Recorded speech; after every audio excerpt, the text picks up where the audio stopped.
What is going on, everybody, and welcome back to the channel. In today's video, it is my Call of Duty Black Ops 7 review, the latest game in the Call of Duty franchise, the 7th Black Ops game, back-to-back Black Ops games after we saw the release of Black Ops 6 last year. Treyarch is again developing this one for the most part alongside Raven, and I'm sure some other developers thrown in there as well. A lot of talk has been happening around Black Ops 7 and just Call of Duty in general because it has just not been going in the right direction. It's just been kind of spiraling down and down more and more after each year, and there's a lot to say about this game. There's a lot to this game, from campaign to multiplayer to zombies. There's other modes involved as well. I kind of want to split this review up mode by mode and also get into some subtopics inside these modes, like talk about specific parts of the gameplay in the campaign or the weapons, maps, and modes in multiplayer. So I'll kind of structure it just like that. And one more thing before we dive in is I have not played Season 1 yet. So as of recording this video, Season 1 has been out. I have not touched Season 1. I wanted my review to be strictly based on what I played in the launch period and not anything that got added to the game after the fact, just to keep it fair from what I played. And obviously I would like to go and check out the other stuff they added, but what I played was all the Season 0 or pre-launch content, all the maps and modes. So there's only the one zombies map, there's only the multiplayer maps that were there at launch that I got to experience. So without further ado, let's dive in.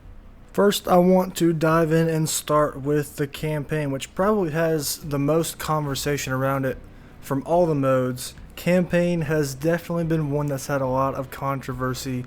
So first, I want to talk about the gameplay before we dive into the story. And right away, just from looking at the gameplay, you can just tell this is not it. This is not what a campaign should be. This looks nothing like a campaign at all. I have played almost all the Call of Duty campaigns. I never got to play through the original 3 campaigns, so I really started with Call of Duty 4. I've played through all those campaigns, and the only ones I haven't played from Call of Duty 4 up until now are Vanguard and Modern Warfare 3. I didn't even buy Vanguard, and Modern Warfare 3 I did buy, but I heard the campaign was so bad that I just didn't have any interest in checking it out. I know what happens in that story, and yeah, it's really bad, but I think the only campaign that can rival that one is the Black Ops 7 campaign. Just to be straight up, it is not great at all. It is not good. I mean, a lot of what everyone's saying is very true.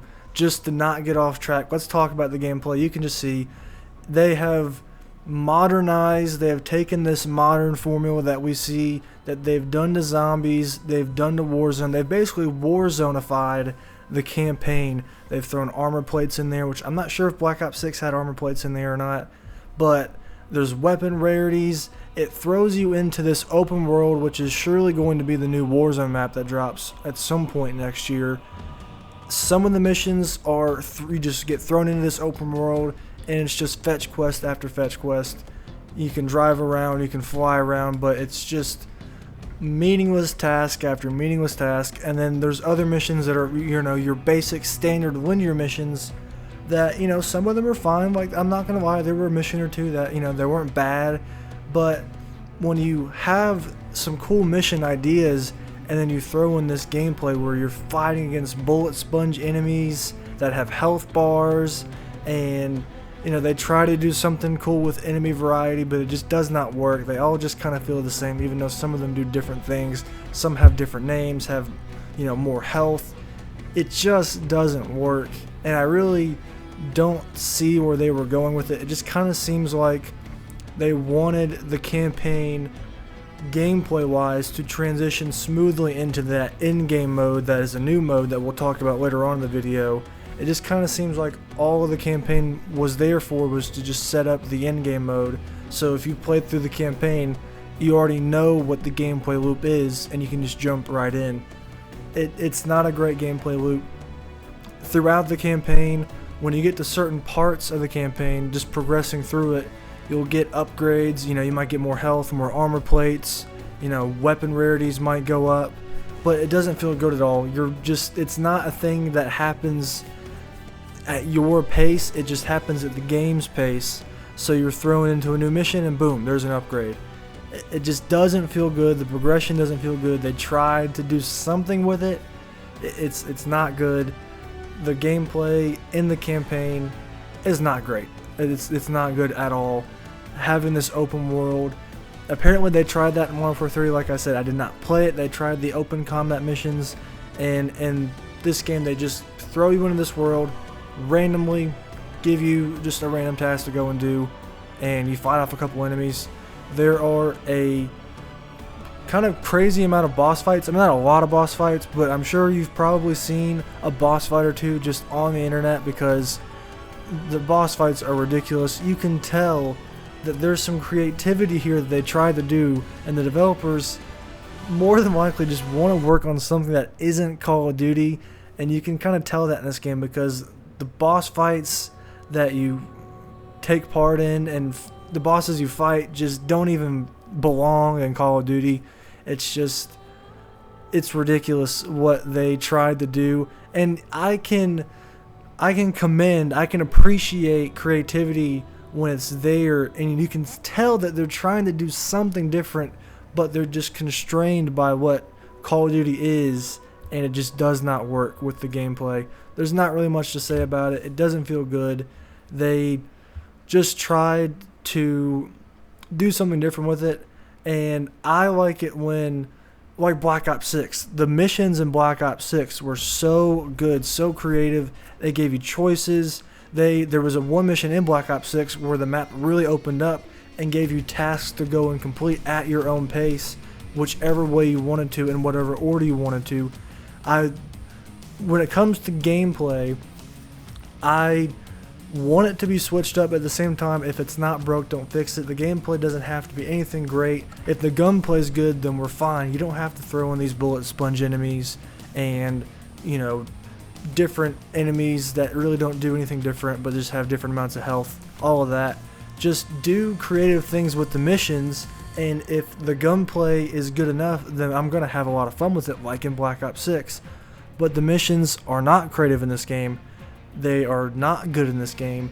It is really disappointing, but at the same time, I did not have high expectations for the campaign. Another back-to-back release of 2 games in the same series. It kind of seems like at this point, they're just... the second game in that back-to-back series is always going to have a really bad campaign, to the point where they've even came out and said that they're no longer going to do back-to-back series releases, so you will no longer see Modern Warfare games back-to-back or Black Ops games back-to-back, and I think that is definitely the way to go. Switch it up at least a little bit, but yeah, this campaign's gameplay, not great. There's nothing rewarding about it, nothing that feels good about it. Just, it doesn't feel good. Gameplay's not great at all. So now let's talk about the story. I went on that huge rant about the gameplay and the campaign, and you might be thinking, wow, that's probably the worst part of it, and it's not. The story is bad. The story is not good. Man, it is rough. It is really, really bad. They tried to do something with it, and at first, that first cutscene, I was like, okay, you know what? There's some potential here if they can make it make sense and just take it somewhere that makes sense. All it has to do is just make sense, and it does not. It's set 10 years after Black Ops 2, which is one of, if not the best campaigns in the entire franchise. It did such a good job of introducing new characters while also taking you back to the past, and you're still going along for the ride with Mason and Woods, and giving you branching paths and choices to make. And in this timeline, you did kill Menendez in Black Ops 2, and 10 years later, you take back the role of Section, who is Alex Mason's son, and Marshall from Black Ops 6. He was in Cold War as well. I might be wrong about that. I think he was just in Black Ops 6. But comes back. Woods is dead. You'll see Mason is at his grave reminiscing. Marshall walks up to him. There's this message from Raul Menendez that he is alive and well, and he's talking about Chorus Die, which was his whole kind of cult and terrorist organization that he ran. back in Black Ops 2, and they're back. And that premise was, kind of cool. If they can make this make sense, he's probably not actually back, but they have pulled that move before. Let's see what they can do with it. And it just goes downhill from there. You take the role of Section and his squad, and I didn't talk about this in the gameplay part. This campaign can be played in co-op. I did not play it in co-op, but one of the most annoying and funny things about it is in these cutscenes, there are 4 characters. Mason, they bring Harper back from Black Ops 2, they bring Michael Rooker back from Black Ops 2, and then there's these 2 other characters. 50-50 is one of the characters' names, and the other character I can't even remember off the top of my head. I cannot remember off of the top of my head. Samuels. I'm looking at something right now. Samuels, 50-50, those are the 2 other characters. I couldn't even remember who Samuels was, and 50-50 I remember because that's just a stupid name. Anyways, these 4 characters, in cutscenes they're together, they're talking it out, but when you get into gameplay, you just get dropped in and it's just you. You don't even get AI teammates to make you feel like you're even somewhat a part of a squad. You just get thrown in by yourself. You do hear calm dialogue from your teammates like they're actually there, but they're not. It's just you. You don't even get AI teammates to make you feel like you're a part of the squad. It's just you if you're solo. And then if you have friends that play with you, I guess they'll get added in, but there's no AI teammates at all, even though this does feel like a squad based kind of thing. Anyways, getting back to it, so Marshall comes up, talks to Mason about Menendez being back.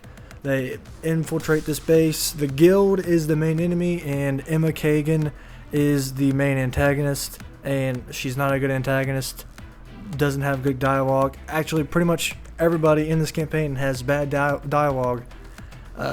Just not a good villain, not a very threatening villain. It's just nothing about any of these characters is good whatsoever, and the story just goes on and doesn't make sense. It tries to kind of take on a Black Ops 1 role somewhat of going back in the past, hallucinations, all of that, but it just doesn't do it in a interesting way at all, a fun way at all. It's just boring, it's stupid, it's ridiculously just going throughout this campaign.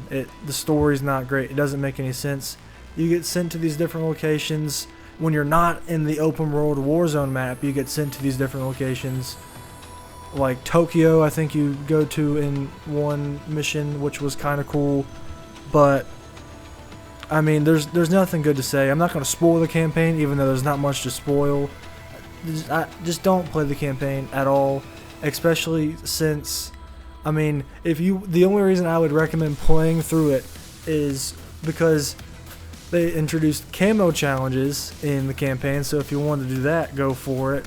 You can level up your weapons, you can level up your main character level in campaign as well. But the main reason I would say, if you were to want to play it at all, is to play with buddies and just have a stupid fun time making fun of the game, because that is really the only kind of enjoyment that you could probably get out of it. The campaign is not good, gameplay's not good, story's not good, and there are some just stupid moments of dialogue that were just making me cringe and just sit back in my chair just like, what are we doing? What is this dialogue?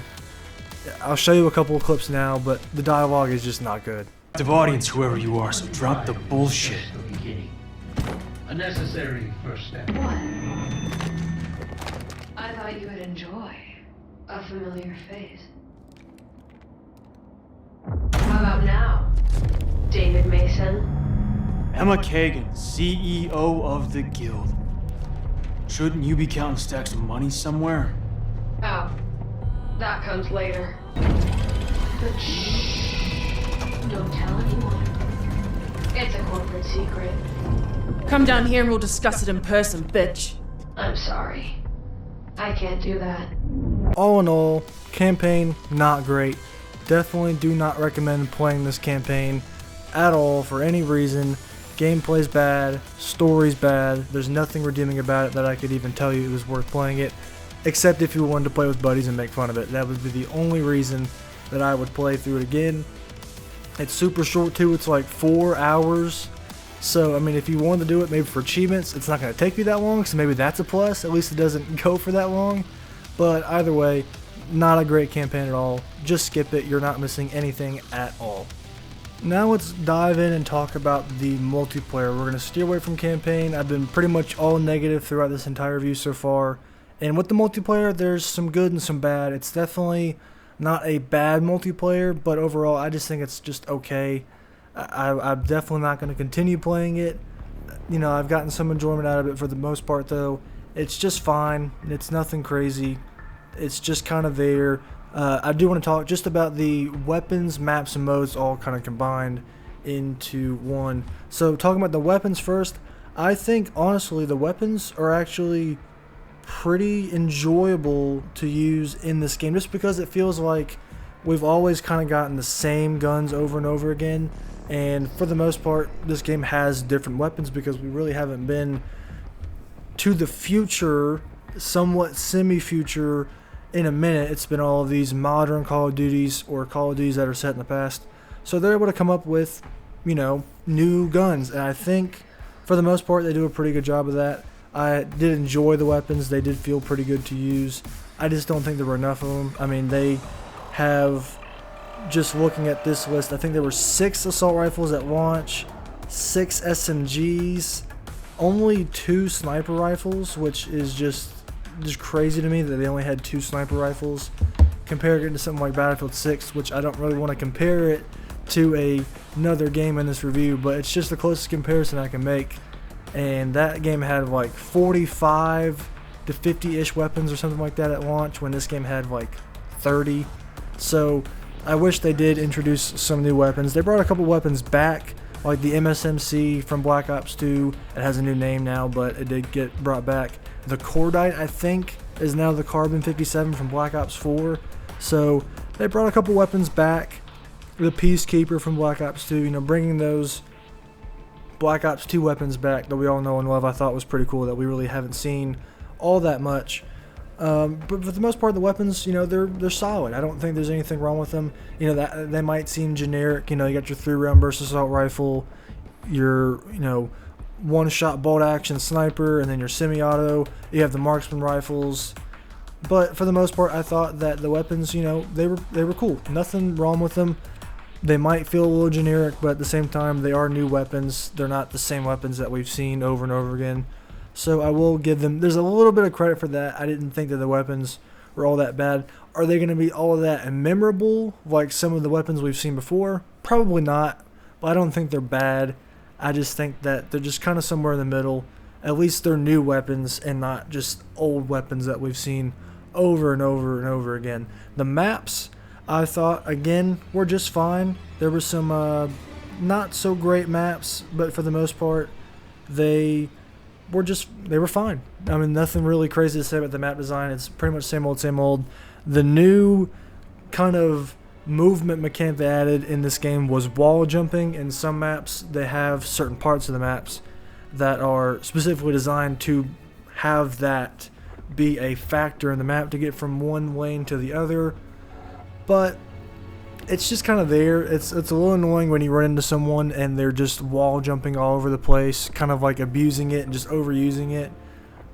But it doesn't really affect all that much. It's not really that a part of the gameplay as much as you would think, or as much as they were kind of making it out to be in their marketing. You know, it's this huge new, brand new mechanic that's going to shake things up all over the place, but when in reality it's just kind of there. You really don't use it all that much. But it's there. I mean, I guess it's a cool idea. I'm not really sure if it was done that well in execution, but it's there. The maps are fine. I think the different settings for the maps are pretty cool. You know, I think they did a good job with the variety in the map locations. I thought that was something they did pretty good. They brought back a couple of maps from BO2, maps that we've seen before, Standoff and Hijacked and Raid. We've seen those be brought back. Some in Black Ops 3, Cold War, Black Ops 6, but the maps are fine. Nothing wrong with the maps. They're just there. None of these maps are going to be maps that I would be like, we need to bring these back in a future Call of Duty, have them be remade like we need them in, you know, a Call of Duty every 3-4 years, but they're there. I don't think there's, there's a couple of bad maps that I'd say I wouldn't like to play, but I think they did a good job of having a good amount of launch maps. I think there were 16, so that's a good number to hit. 13 brand new ones and then 3 remakes. So not a bad number to hit. Overall, maps are fine, nothing crazy. It's just there. And then lastly, talking about game modes in Black Ops 7, pretty much your standard modes that you always see. They're really, I think, doing a bad job in recent Call of Duties of not bringing these modes that we've seen back, like Demolition and Capture the Flag and all these modes that, yeah, maybe not a lot of people play. Most people are going to stick to TDM, Hardpoint, Kill Confirmed, and Domination, but I think they just need to bring back all these older modes that we used to play and love and then add new ones in after the fact, instead of just bringing in, Season 1 is going to have Demolition, Season 2 is going to have Capture the Flag, and War in the Chamber. Just have all of these modes there at launch and then add new ones in after that. Like, have all the party games there at launch. I don't see why they don't do that, because then it just adds more content at launch. And then, but I think the reason why is because it doesn't allow the developers the ability to have that content for post-launch support, and now they have to come up with new game modes. I think in a perfect world, that's how it would be. That's how it would be done. That's how they would go about it, is to add all these classic modes in there at launch, so you have a more complete launch experience, and then come up with some new modes after the fact. But they don't do that. We get the same modes that we've always gotten: TDM, Domination, Hardpoint, Kill Confirmed. A new mode, the one new mode that they added was Overload, which is fine. It's a mode where you either attack or defend, and I think, or no, there's a single device that you take back and forth and try to fight over and take it to 2 enemy points and deposit them, and you get a point. And that's kind of it. It's fine, nothing crazy. It's 6v6. I don't think it's bad, but it's not one that I think stands out. You got your Search and Destroy and Free for All, but they just, I don't really think it's something that they have not done very good at very strongly. They have not been very strong in their modes. They added Prop Hunt and Sharpshooter into the Season 1 rotation. They brought back all these party modes.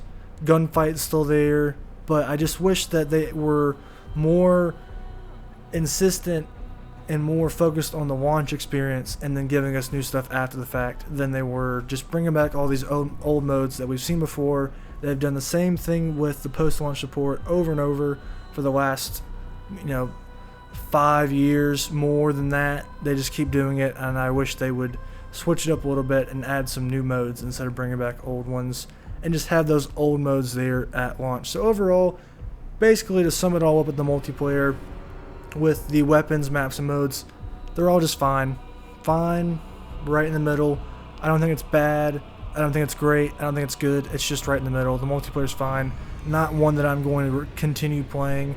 I've played what I have, and maybe I'll go back and play max 10 games for the rest of the year, but I doubt it. Probably just going to steer clear of the multiplayer for the rest of the year. It's just fine. Now I want to talk about progression, and I'm not going to tie this to any one specific mode, because in this game you can play any mode and level up. Campaign, you can level up. Multiplayer, zombies, even the side modes, Dead Ops Arcade, and in-game, you can play any mode and level up. So I just decided to have progression be its own topic, not tied to any specific mode. And it's pretty much the same as last year when it comes to your character level. You go from 1 to 55, and then you can prestige up to prestige 10, and then once you hit prestige 10 level 55, you can progress through the prestige master levels. Progression felt fine. It didn't feel, I'd say, anything great. Playing through what I did, I don't remember exactly how much time I put into it while I was playing it. I have had a couple weeks away from this game, so I think I played probably, maybe 7 to 8 hours of multiplayer and zombies both, a couple hours of the campaign to finish it, maybe 2-3 hours in endgame and a little bit in Dead Ops Arcade, and with some very sudden double XP weekends that helped out as well. Double XP tokens were used. I think I hit Prestige 1 and then made it through to maybe the 30s or 40s on my way to Prestige 2. So, you know, you can go through the levels pretty quick if you're playing. It's not going to take you that long. I think I actually ended up prestiging maybe a couple of days after the game came out just because of how I was playing. But it felt fine. You know, I'm glad that we're back to the classic prestige system. The seasonal prestige thing they had from 2019 to Modern Warfare 3 was just not it. And I don't really want to give them too much credit for going back and giving us what we used to have. But it is nice to have, and now they know if they, for some reason, try to go back on the prestige system, they are going to get a ton of flack for it. It's where it needs to be, and it's fine. When it comes to weapon levels and progressing through those, that feels fine too. It does feel like, you know, maybe it's a tad slow, I don't know. I didn't really use one weapon too much and get it to max rank. I was trying to bounce around and use pretty much all the weapons that I could. But, you know, each level or each weapon has its set amount of levels. You have the gunsmith back, which is still a thing. It's pretty much the same as it was in Black Ops 6. The exact same, really. One new thing that they introduced was overclocks and leveling up your kill streaks. Score streaks. Kill streaks, score streaks. Score streaks in this game, I don't think you can make them into kill streaks. But that's a pretty cool idea. I think even maybe your grenades and your tactical equipment can also be leveled up and have overclocks. I might be completely wrong about that, but I do know your score streaks can do that. And that's a cool addition to the progression. I remember Advanced Warfare and Infinite Warfare, I believe, had the ability to customize your score streaks. And even like in Infinite Warfare, you got variants out of supply drops to be able to change them up, give them additional abilities, but they would cost more score, so you get that trade-off. In this game, you just level up your score streaks. I think each has a level 3 max, and then you can get these overclocks and add that ability. So maybe, I think for like my UAV, I got the one that reduced the cost of it. Or, you know, each score streak has its own set of abilities. So that was pretty cool. Score streaks were fine, you know, nothing crazy. I don't think they were anything too noteworthy, but they were there. Just kind of going through. Progression it's solid, like the multiplayer is, you know, you can do it in every mode, so that's kind of cool. I do kind of miss when you were able to have a different level for each mode, so you could tell when you played a lot of zombies, like in Black Ops 3 or Black Ops 4, and you can tell when you played a lot of multiplayer. I wouldn't mind if they went back to that, but I do understand everyone wanting one unified progression level and you can play whatever and level up. I think that's fine. Nothing wrong with that. But even, I think this game, what it does probably the best, and that kind of feels weird saying that, is the camo grind, because they've reduced the amount that you need for pretty much all of the camos when it comes to multiplayer and zombies. And now obviously you have a campaign mastery grind as well. So there's a lot of camos to go and get. You can even get camos from doing the weapon mastery challenges, because after you prestige your weapon twice, you can go through and prestige your weapon. Then you have weapon mastery levels and you get camos from that. So if you are that person that likes to do the camo grinds, even if it's for multiplayer and zombies, and now you have campaign alongside that, you might be happy with how the progression works in this game, and I wouldn't blame you. I think they did that, you know, a pretty solid level, I think, with reducing the amount that it takes to unlock each camo, but still giving you a lot of camos, bringing camos back from Black Ops 2 that we saw.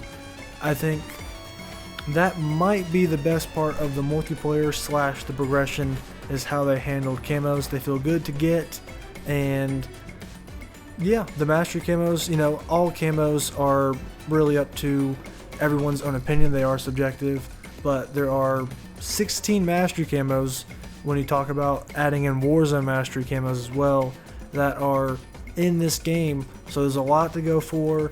The weapon mastery camos are there as well. So progression is solid. and I think the camo grind they did a good job with as well. And now we'll start talking about zombies, first getting into the gameplay. I'd say throughout this review, we've gone from my least favorite part of the game to the part of the game I think is just okay to my favorite part of the game, that being zombies.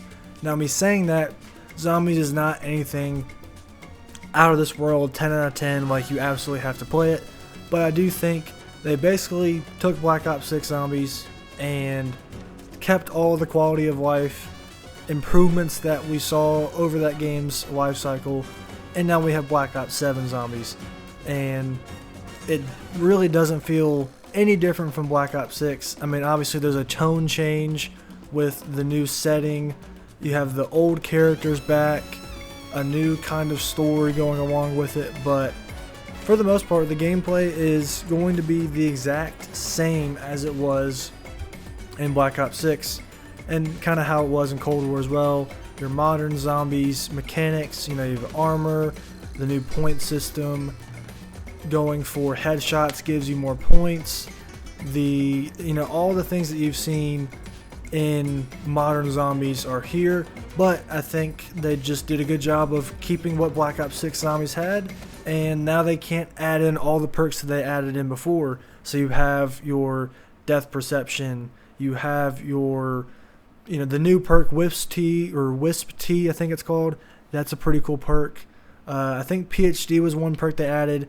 They basically, with Black Ops Cold War to Black Ops 6, added all the perks back throughout the life cycle with post-launch support like they did in Black Ops Cold War, which I did not like. They did not introduce any new perks except for, I forgot which one it was. It was the Melee Macchiato, which that perk is just really not that great. And now, instead of taking those perks away from us and bringing them back in post-launch support, all of them are there at launch. So I think that's a pretty cool idea. And now Mule Kick is back in Season 1. And hopefully now we'll see new perks be added instead of old ones being brought back, since they're all in the game already. But getting back to the gameplay, it's fine. I mean, the game with the zombies feels good. I don't mind the modern zombies mechanics. It's something new. I do prefer classic zombies, but I think for the most part pretty much everyone does. But there are some people that prefer that modern zombies mechanics and that style. It is definitely easier than the classic zombies is, but it can get pretty tough. We do have the one map. The Season 1 map has been added already, but like I said, I'm only touching on the launch version of the game and what was there at launch. So Ashes of the Damned is that map, and I think it's a good map. I actually thought it was a good to very good map. I did enjoy it, being able to have this kind of open area map and it not be open world like we saw with Outbreak in Cold War or MWZ and Modern Warfare 3. It's a more open map. You do get Tessie the truck to drive around in and drive to all these different POIs, which have different feels to them, like the diner, or in the middle of the map you have Ashwood, which has this kind of buried feel to it. You have the cabin on the lake, farm is brought back, so it kind of does that thing almost like a Revelations thing, except not to that level, where it brings back old locations like an Ascension with the Cosmodrome, and then you have the starting area being Janus Towers Plaza. I think the way the map flows feels pretty good. I was enjoying going from location to location, knowing where perks were. Tessie was a good tool to have to be able to traverse the map. I think having the Pack-a-Punch machine be mobile and be on the back of the truck at all times is also a really cool feature. Overall, I think the gameplay it's good. I enjoy it. It's nothing crazy. It's nothing that's going to knock your socks off. And if you've played Black Ops 6, it's pretty much the exact same gameplay that you're going to get in Black Ops 7. But I, for the most part, enjoyed Black Ops 6 Zombies, so I knew I was probably going to enjoy Black Ops 7 Zombies. And so far, this is the mode that I put the most time into, and the mode that I will probably continue to play. Probably the only mode that I'll continue to play throughout the rest of the year and maybe even into 2026. But yeah, the gameplay, it's pretty much the exact same as Black Ops 6, but it is solid to good. And now to talk about the modes in Zombies, because I think this is something that Black Ops 7 has done a good job with the zombies, is having different ways to play. So you have your standard mode, which is what you've come to expect from zombies in the past few years, modern mechanics, but now you have survival mode, which is kind of brought back from Black Ops 2. You had those survival maps in Green Run with Town, Bus Depot, and Farm.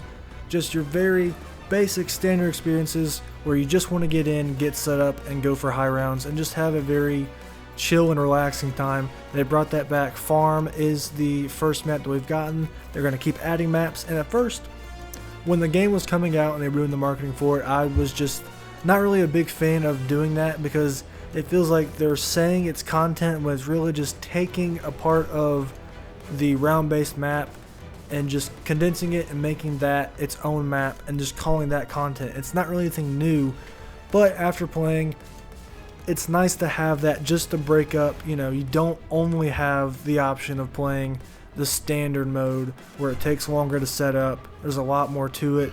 Some people just want to get in and get out, and that's what you can do with the survival mode and the map Farm. You know, it's a good map for it. We saw it back in Black Ops 2. It's a little different with the mechanics, but it's still there, and I think it's a good way for people to just get in and get out and have fun. And they're going to keep adding maps, so I think that's a good thing that they've introduced. Also, having cursed mode is a great way to switch things up. Cursed mode is a return to, for the most part, classic zombies. It's a classic point system. You don't have to aim for the head to get the most points. Bad weapons can now be turned into point guns, and you can rack up points that way. They have done an interesting thing where they've bumped up the economy, and like Pack-a-Punch is more expensive now. So instead of 5,000 for tier 1, I think it's 10,000 for tier 1. But that's because you can get points a lot faster and a lot easier. So I think that's a good way to balance it out. It does feel a little weird having Pack-a-Punch being 10,000 points with the classic point system, but it is what it is.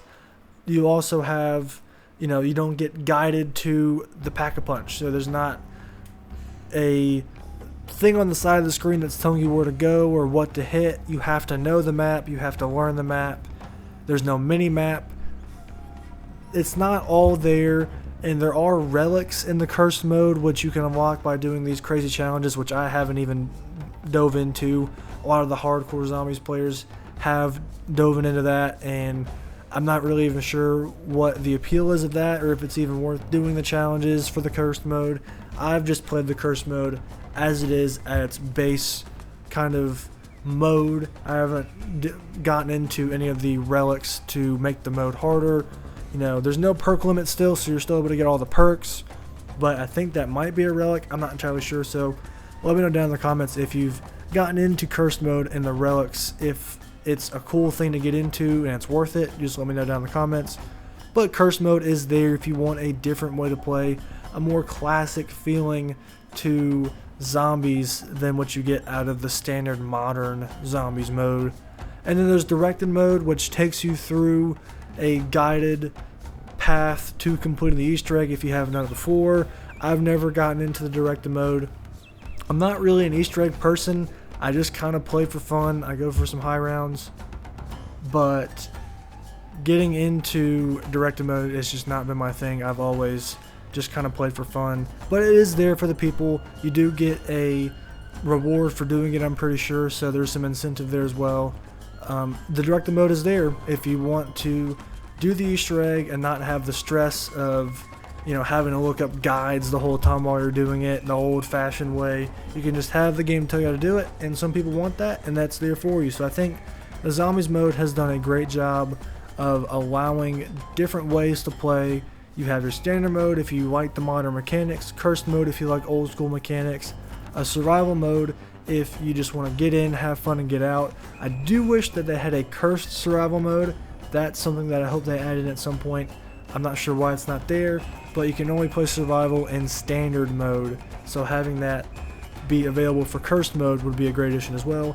And then directed mode is there if you want to go through and have a guide through the Easter egg. So I think they've done a really great job of adding different modes and ways to play in zombies. The last thing I want to talk about are the other modes in this game, because there's the campaign multiplayer in zombies, but they also have two kind of side modes that you wouldn't really see unless you kind of sought them out, and that is in-game and Dead Ops Arcade. We'll talk about in-game first. It is a mode that you can unlock after you complete the campaign, but now it's available to all players. At first, the first week or two of the game being out, it was only available if you completed the campaign, and then you would unlock it and be able to dive in and play it. But now it's available for everybody, which is a good thing. And it honestly caught me by surprise when they were talking about it. It's this, you get thrown into the Avalon map that is going to be the Warzone map. The same map that you get thrown into in the pointless sections of the campaign where you just get sent on fetch quest after fetch quest. But now it's split into different zones and there's its own progression system. It kind of seems like what DMZ tried to do, or maybe it did. I never even played DMZ. I never got into DMZ, but it's a PvE mode instead of DMZ, which is a PvEBP mode. And then MWZ was kind of the same thing, but it kind of feels more akin to Modern Warfare Zombies than it does DMZ. Anyways, getting back into it though, it has its own progression system where you dive in, you go in with a loadout weapon, and you're going around completing quests, some smaller quests to progress your level, or larger quests that might take a little bit longer. You can do this with up to 4 players in your squad, and there are 32 players max on the map at a given time, and they could be spread all throughout the map in different zones depending on how high their character level is. But as you progress and do different quests, your combat rating goes up and you get to have a skill point go towards different skill tracks. So maybe reload speed or sprint speed or critical damage, kind of your basic skill tracks that you would usually see in like a first person shooter. But it's cool here. It does feel pretty good to see that level go up, and you can feel yourself getting stronger as you play the mode. And as you progress, there are different zones to go into. There's zones 1 to 4. Apparently there's a good bit to this mode that they have added even after season 1. They've added like world bosses or something like that. I think this could be a pretty cool mode that finds its player base. The people find it, and it has that niche of people that really enjoy it, kind of like DMZ did, or even Modern Warfare Zombies did. And I honestly had a decent enough time with it. I thought it was pretty solid. I'd say overall, after Zombies, it's probably my second favorite mode to play, because it is that kind of relaxing PvE mode that you don't have to take too seriously. You can go in there, have some fun, extract whenever. You can go in there and do 2 or 3 quests and then extract and, save your stuff. I never died. It's not like a super hard mode, at least from what I played. Like I said, 2-3 hours. I don't remember what my character level got to in that playtime, but I never died, so I never saw what would happen if you were to die, if you lose all your stuff, how that all works. It's kind of like an extraction shooter, I suppose, where you get in, get out, make sure you keep all your stuff, your main weapon. As you progress through the zones, you can upgrade the rarity of your weapons, and you'll find an upgraded rarity of weapons throughout the world as well. I think it's honestly a pretty cool mode. It's something kind of different from what Call of Duty usually does, and it's a PvE mode that isn't zombies that I think people can enjoy. So overall, I think this mode is pretty solid. I was definitely surprised by it. There's maybe a lot more to it than what I'm letting on, but it's something that if you want to jump in solo, I would go for it. Jump in, play with some buddies. I think you can get some enjoyment out of it. Yeah, it's not bad. It's a different way of going about things, a different PvE mode that it might not be anything that I continue to play throughout the year, but I did have some enjoyment out of it as well. So Endgame is there. And then Dead Ops Arcade. We've seen this now. This is the 4th iteration of it. We saw 1 in Black Ops 1, 2 and 3. Dead Ops 3 was Cold War, and then now Dead Ops 4 and Black Ops 7. This is always a fun mode. Nothing that I've ever really gotten into. I've never really gotten into the Dead Ops side modes, and I know that they have a lot to them. There's a lot of different really fun side modes and levels that you can go into. Like I remember I was doing a race in one of the levels that I played in this game, and I know that it gets pretty crazy throughout the entire kind of playthrough of a match of Dead Ops, and these matches can go on for, you know, hours at a time.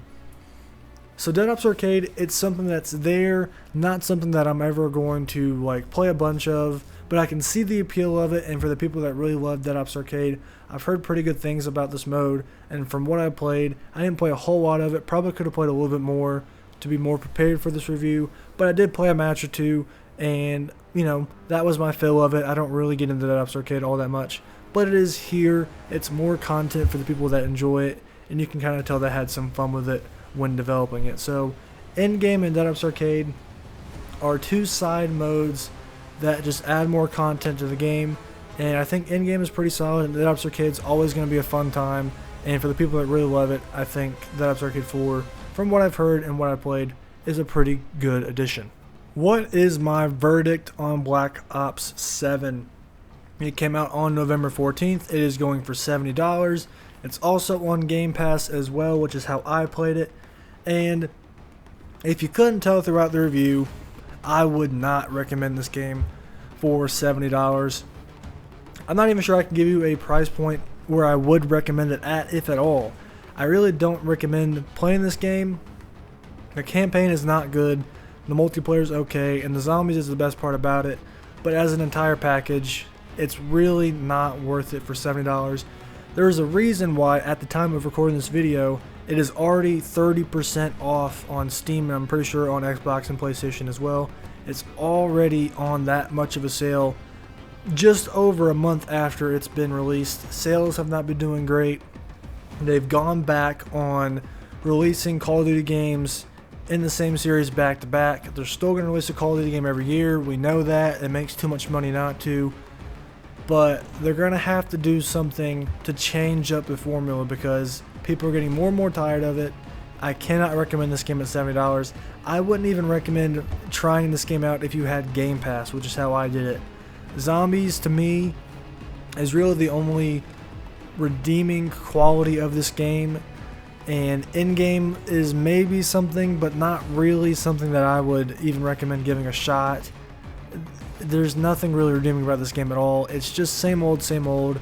There's nothing that is new and super creative to the point where I would recommend for you to jump in and try it out. It is pretty much the same old thing you've seen before, and Call of Duty has got to do something to change it up, because I don't even think at any point in the near future there's going to be a time where I would recommend a Call of Duty game at $70. It just isn't worth it. Even at the 30% off price it's at now, which I think is $48.99, it is still not worth it. And you could just keep going down and down in price, and I'm not even sure if I would say I would recommend it at any price. Even if it was free to play, at least at that point you wouldn't do any damage to your wallet when trying it out. And that's the only reason I tried it, is because it was on Game Pass. I told myself if this game was not coming to Game Pass, I was not going to spend $70 on it. And Game Pass is the only reason that I checked this game out. If it wasn't on Game Pass, it wasn't going to happen, was not going to play it. It's already having a free trial as we speak, I'm pretty sure.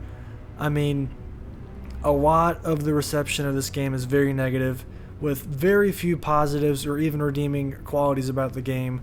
And I would have to agree on pretty much all fronts. The campaign's bad, the multiplayer's okay, the zombies is good, but overall, not worth the $70 at all. Even right now at the 30% off, it's not worth that price either. So that is going to do it for the review. Thank you guys for watching, hanging out, talking about Black Ops 7. Let me know down in the comments if you've played Black Ops 7. What do you think about the campaign, the multiplayer, the zombies, the other side modes? Let's talk about Black Ops 7 down in the comments below. Have a discussion about it, good or bad. Let me know what you thought about it. So thank you guys for watching the video. Stay tuned for more, and I'll talk to you later.